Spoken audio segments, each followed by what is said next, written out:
कर्म का फल। एक राजा ब्राह्मणों को लंगर में महल के आंगन में भोजन करा रहा था।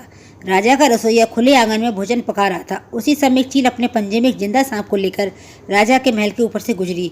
तब पंजों में दबे सांप ने अपनी आत्मरक्षा में चील से बचने के लिए अपने फन से जहर निकाला। तब रसोइया जो लंगर ब्राह्मण पका रहा था, उस लंगर में सांप के मुख से निकली जहर की कुछ बूंदें खाने में गिर गई। किसी को कुछ पता नहीं चला। फलस्वरूप ब्राह्मण जो भोजन करने आए थे, उन सबकी जहरीला खाना खाने से मौत हो गई। अब जब सब राजा को सारे ब्राह्मणों की मृत्यु का पता चला तो ब्रह्म हत्या होने से उन्हें बहुत बड़ा दुख हुआ। ऐसे में ऊपर बैठे यमराज के लिए फैसला लेना मुश्किल हो गया कि इस पाप कर्म का फल किसके खाते में जाएगा।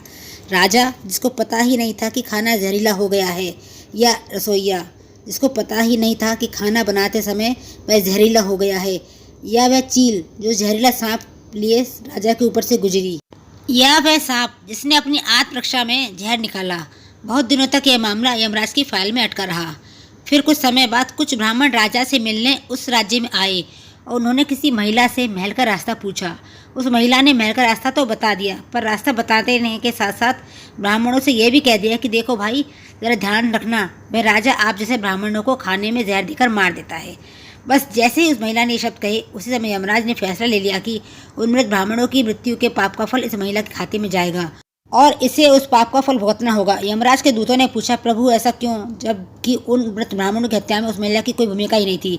तब यमराज ने कहा कि भाई देखो, जब कोई व्यक्ति पाप करता है तब उसे बड़ा आनंद मिलता है, पर उन मृत ब्राह्मणों को हत्या से ना तो राजा को आनंद मिला, ना ही उस रसोइया को आनंद मिला, और ना ही उस सांप को आनंद मिला, और ना ही उस चील को आनंद मिला। पर उस पाप कर्म की घटना का बुराई करने के भाव से बखान कर उस महिला को जरूर आनंद मिला। इसलिए राजा के उस अनजाने पाप कर्म का फल अब इस महिला के खाते में जाएगा। बस इसी घटना के तहत आज तक जब भी कोई व्यक्ति जब किसी दूसरे के पाप कर्म का बखान बुरे भाव से बुराई से करता है, तब उस व्यक्ति के पापों का हिस्सा उस बुराई करने वाले खाते में भी डाल दिया जाता है। अक्सर हम अपने जीवन में सोचते हैं कि हमने जीवन में ऐसा कोई पाप नहीं किया, फिर भी हमारे जीवन में इतना कष्ट क्यों आया। ये कष्ट और कहीं से नहीं, बल्कि लोगों की बुराई करने के कारण उनके पाप कर्मों से आया होता है, जो बुराई करते ही हमारे खाते में ट्रांसफ़र हो जाता है।